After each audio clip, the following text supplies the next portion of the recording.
কবিতা মিথ্যে কথা, কবি শঙ্খ ঘোষ। লোকে আমায় ভালোই বলে, দিব্যি চলন সই, দোষের মধ্যে একটু নাকি মিথ্যে কথা কই।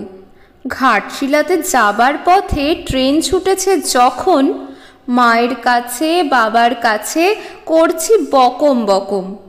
হঠাৎ দেখি মাঠের মধ্যে চলন্ত সব গাছে এক এক রকম ভঙ্গি ফোটে, এক এক রকম নাচে। ও মা দেখো নৃত্যনাট্য, যেই বলেছি আমি, মা বকে দেয়, বড্ড তোমার বেড়েছে ফাজলামি। চিড়িয়াখানার নাম জানো তো?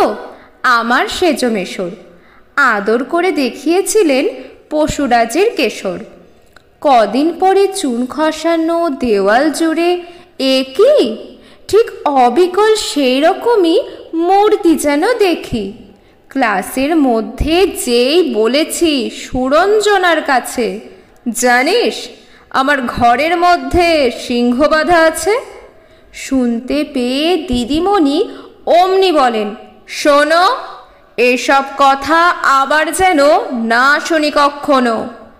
বলি না তাই সেসব কথা, সামলে থাকি খুব, কিন্তু সেদিন হয়েছে কি এমনই বেয়াকুব। আকাশ পারে আবারও চোখ গিয়েছে আটকে, শরৎ মেঘে দেখতে পেলাম রবীন্দ্রনাথকে।